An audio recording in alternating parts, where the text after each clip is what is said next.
नमस्कार दोस्तों, स्वागत है आप सभी लोगों का स्टडी ग्लोब्स पर। ये जो पिक्चर आप लोग यहाँ पर देख रहे हैं, ये जो छोटा सा बालक आप लोग को यहाँ पर दिखाई दे रहा है, ये है गौतम बुद्ध। गौतम बुद्ध का जो जन्म हुआ था वो 563 बीसी के अंदर हुआ था, और जिस समय जन्म लुम्बिनी वेस्टर्न नेपाल के अंदर हुआ था, उस समय ये बताया जाता है कि उनके जन्म उत्सव पर सभी देवताओं ने उनका स्वागत किया था। सभी देवता उनके स्वागत सत्कार के लिए वहां पर खड़े थे।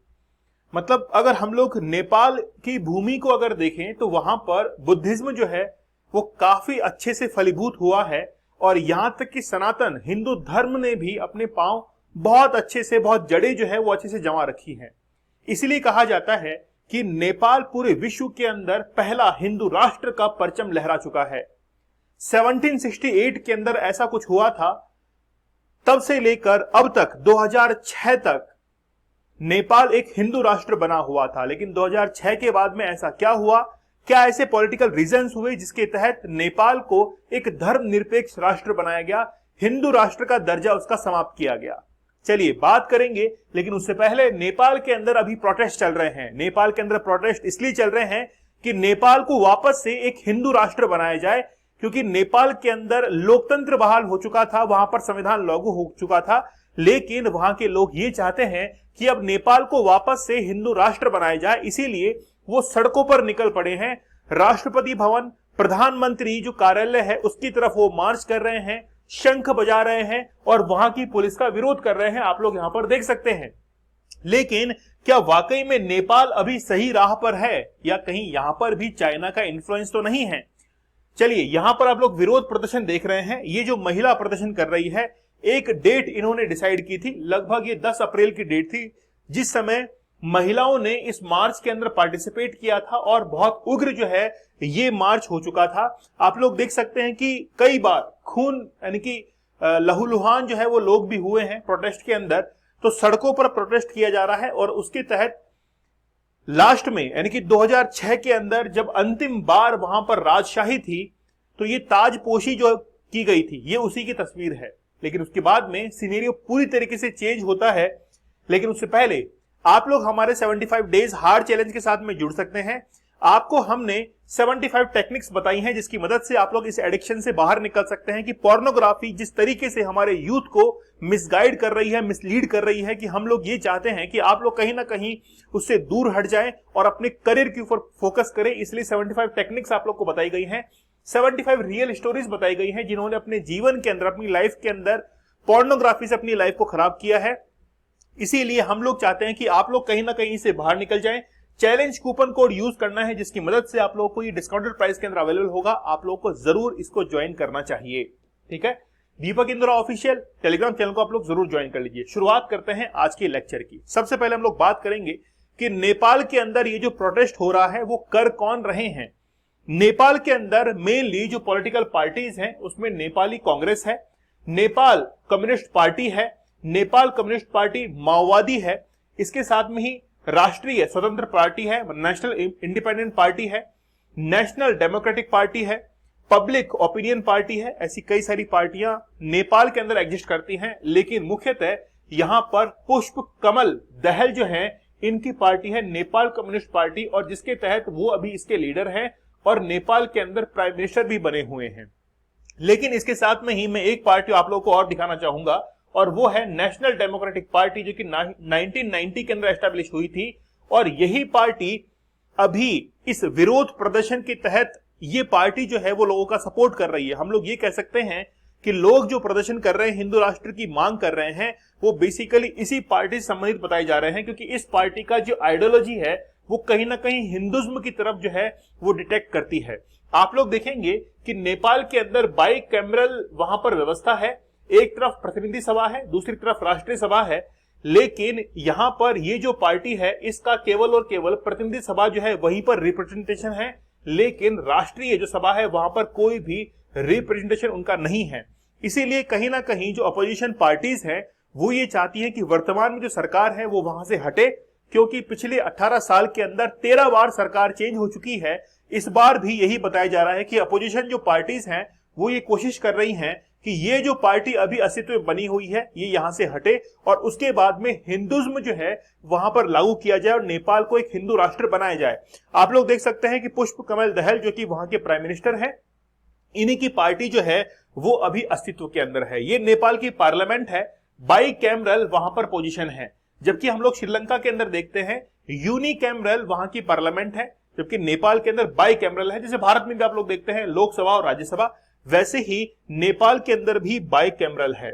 यहां पर नेपाल के अंदर अगर हम लोग रिलीजियन जो कम्युनिटी है इसको अगर जानने की कोशिश करेंगे तो हिंदुज्म जो है वो सबसे ज्यादा डोमिनेट करता है 81% के आसपास, बुद्धिज्म जो है वो 8.21% है, इस्लाम 5.09। इसका परसेंटेज आप लोग जरूर याद रखना, यहां पर भी आप लोग परसेंट जरूर याद रखना। अभी दोनों के बीच में कॉन्फ्लिक्ट को भी हम लोग डिस्कस करने वाले हैं। किरात जो है वो 3.17% है, क्रिश्चियनिटी जो है वो 1.76% है। हम लोग देख सकते हैं कि लगभग सभी धर्म जो हैं वो नेपाल के अंदर पाए जा रहे हैं, लेकिन हिंदुज्म जो है वो डोमिनेट करता है लगभग 80%। देखिए भारत के लिए भी कई बार ये मांगी उठ चुकी हैं कि भारत को भी एक हिंदू राष्ट्र बनाया जाए, लेकिन भारत के लिए अभी ये संभव नहीं हो पाएगा। लेकिन नेपाल के अंदर कई बार जो है वो मांग उठ चुकी है। ठीक है, चलिए शुरुआत करते हैं हिस्ट्री से। 1768 के अंदर एक राजा हुए थे जिनका नाम था पृथ्वी नारायण शाह। तो पृथ्वी नारायण शाह एक ऐसे राजा थे जिन्होंने 1768 के अंदर पूरे विश्व में सबसे पहला हिंदू राष्ट्र निर्मित किया था और वो था नेपाल।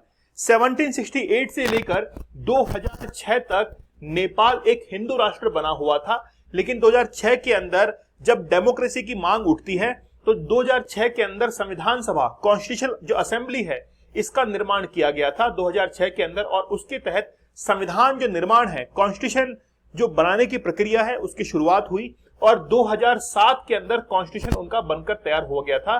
और तब यह डिसाइड किया गया था कि नेपाल को एक धर्मनिरपेक्ष राष्ट्र बनाया जाएगा, और ये जब अस्तित्व में आता है तो 2015 के अंदर नेपाल को धर्मनिरपेक्ष राष्ट्र बना दिया जाता है। मतलब सभी धर्मों का वहां पर आदर होगा, सम्मान होगा, केवल हिंदू धर्म के लिए वहां पर जगह नहीं होगी, सभी धर्मों को इक्वली जो है वो ट्रीट किया जाएगा। जैसे कई बार हम लोग देखते हैं कि पूरे वर्ल्ड के अंदर 57 नेशन जो हैं वो इस्लामिक कंट्रीज हैं। ठीक है, तो ऐसे जैसे क्रिश्चियनिटी को कई लोगों ने, कई देशों ने जो है वो अपना राज्य धर्म, राष्ट्रीय धर्म जो है वो भी अनाउंस कर रखा है।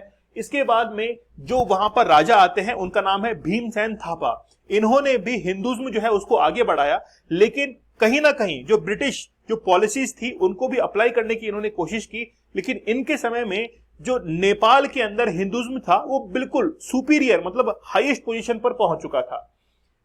चलिए बात करते हैं 2006 के अंदर जैसे ही संविधान बनना शुरू होता है, लेकिन उससे पहले 1768 से लेकर 2006 तक भी नेपाल के अंदर एक कॉन्स्टिट्यूशन जो है वो काम कर रहा था, क्योंकि 1990 के अंदर 1990 के अंदर एक मिनी कॉन्स्टिट्यूशन जो है वो नेपाल की तरफ से बनाया गया था, जिसमें कुछ आर्टिकल्स वहां पर शामिल थे। उसका एक आर्टिकल है आर्टिकल नंबर 4। आर्टिकल नंबर 4 के अंदर ये जिक्र किया गया है कि नेपाल के अंदर चाहे मल्टी एथनिक हो, मल्टी लिंगुअल हो, डेमोक्रेटिक हो, इंडिपेंडेंट हो, इनडिविजिबल हो, मतलब कोई भी वहां पर जो है वो बेसिकली कोई भी तोड़ नहीं होगा, वहां पर कोई भी डिविजिबल नहीं होगा। इसके साथ में सॉवरेनिटी वहां पर होगी, लेकिन साथ में हिंदू जो है इसका भी जिक्र किया गया था। तो हिंदू वहां पर होगा, हिंदुज्म होगा, और जबकि राजतंत्र होगा, कॉन्स्टिट्यूशनल मोनार्कियल किंगडम वहां पर होगा। तो ये जिक्र जो है वो आर्टिकल नंबर 4 के अंदर किया गया था कि नेपाल एक हिंदू राष्ट्र होगा, साथ में ही वहां पर राजशाही भी होगी। लेकिन एक आर्टिकल और है, आर्टिकल नंबर 27। आर्टिकल नंबर 27 ये कहता है कि जो भी राष्ट्र के प्रमुख हैं, जो भी राष्ट्र के प्रमुख है, मतलब राजतंत्र है तो राजा प्रमुख है, तो जो राजा प्रमुख है वो basically great king Prithvi Narayan Shah के जो वंशज होंगे वही हमेशा वहां पे राजा बनाए जाएंगे, और उन्हीं को राजा बनाया जाएगा जो कि आर्यन कल्चर को फॉलो करते हैं और कहीं ना कहीं हिंदू रिलीजियन जो है इसको बढ़ावा देते हैं, उन्हीं को वहां पर राजतंत्र का अध्यक्ष बनाया जाएगा। लेकिन ये पूरी व्यवस्थाएं जो हैं वो 2007 के अंदर बदल जाती हैं, जब नेपाल ने अपना कॉन्स्टिट्यूशन बना लिया था और नेपाल को एक धर्मनिरपेक्ष राष्ट्र बनाने के लिए पूरा का पूरा तैयार हो गया था। और 2015 के अंदर नेपाल जो है वो धर्मनिरपेक्ष राष्ट्र भी बन जाता है। लेकिन अचानक से ये क्या हुआ कि नेपाल जो है वो एक हिंदू राष्ट्र की मांग वापस से करने के लिए आ जाता है। उसका रीजन कुछ यहां पर छिपा हुआ है। नेपाल के अंदर हिंदू और मुस्लिम जो है इनके बीच में कई सारे कॉन्फ्लिक्ट जो है वो देखने को मिलते हैं। आप पूरे विश्व के अंदर जहां पर हिंदू धर्म एग्जिस्ट करता है वहां पर आप लोग ये चीज कॉमनली पाएंगे कि हिंदू और मुस्लिम जो है वो आपस में कहीं ना कहीं कॉन्फ्लिक्ट कर रहे हैं। तो ये घटना जो है वो बेसिकली आप लोगों को पता है कि 2023 के अंदर एक घटना हुई थी जब हिंदू और मुस्लिम का वहां पे कॉन्फ्लिक्ट हुआ था। तो 2006 के बाद से, जब से वहां पर डेमोक्रेसी या फिर हम लोग कहें कॉन्स्टिट्यूशन जब से आया है, तब से लेकर अब तक कई बार वहां पर कम्युनल जो अटैक्स वगैरह हैं वो भी हुए हैं। साथ में वहां पर बेरोजगारी की, अनएम्प्लॉयमेंट की जो दर है वो पहले 19% थी और अब बढ़कर लगभग 25% के आसपास में वहां पर पहुंच चुकी है। तो जो भी लोग ये मांग कर रहे हैं कि वहां पर राजतंत्र होना चाहिए, उनका ये कहना है कि पहले से ज्यादा नेपाल के अंदर अब हिंदू और मुस्लिम के बीच में झगड़े बढ़ चुके हैं, बेरोजगारी की दर जो है वो बढ़ चुकी है, सांप्रदायिक जो दंगे हैं वो भी काफी इंक्रीज हुए हैं। इसलिए हमको वापस से हमारा राजतंत्र चाहिए, वहां पर बिल्कुल शांति थी और हिंदू जो धर्म है वही हमारा राष्ट्र धर्म चाहिए। इसीलिए जो नेपाल के अंदर प्रजातांत्रिक पार्टी है जो कि इस पूरे आंदोलन को सपोर्ट कर रही है, उसकी केवल 2 मांगे हैं। वो चाहते हैं कि पहली मांग तो यह है कि नेपाल को हिंदू राष्ट्र जो है वो बनाया जाए और दूसरा, नेपाल के अंदर राजतंत्र जो है उसको वापस से बहाल किया जाए। लेकिन देखना यह होगा कि क्या वाकई में नेपाल जो है वो हिंदू राष्ट्र बन पाएगा। तो हिंदू राष्ट्र बनने की मांग जो है वो अभी काफी से जोर शोर पे है और विपक्षी दल जो है वो इसकी मांग कर रहे हैं। आई होप आप लोगों को टॉपिक जो है वो क्लियर हो चुका होगा। काफी बेसिक से मैंने आप लोगों को इसके बारे में बताया है।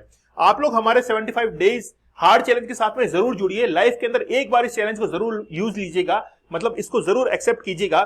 चैलेंज कूपन कोड यूज करना है जिसकी मदद से आप लोगों को डिस्काउंटेड प्राइस में अवेलेबल होगा। 75 टेक्निक्स हम लोगों ने बताई है जिसकी मदद से आप लोग क्या कर सकते हैं, पोर्नोग्राफी से दूर रह सकते हैं, पूरी तरीके से इससे आइसोलेट हो सकते हैं, इससे दूर हो सकते हैं। इससे आपकी करियर के ऊपर फोकस होगा, आपका कंसंट्रेशन, आपका फोकस जो है वो और बढ़ जाएगा। 75 रियल स्टोरीज हमने इसके अंदर बताई है। टेलीग्राम चैनल है दीपक इंद्रा ऑफिशियल, आप लोग इससे जरूर जुड़ जाइए। तो मिलते हैं आप लोगों से अगले सेशन में, तब तक धन्यवाद, थैंक यू, जय हिंद।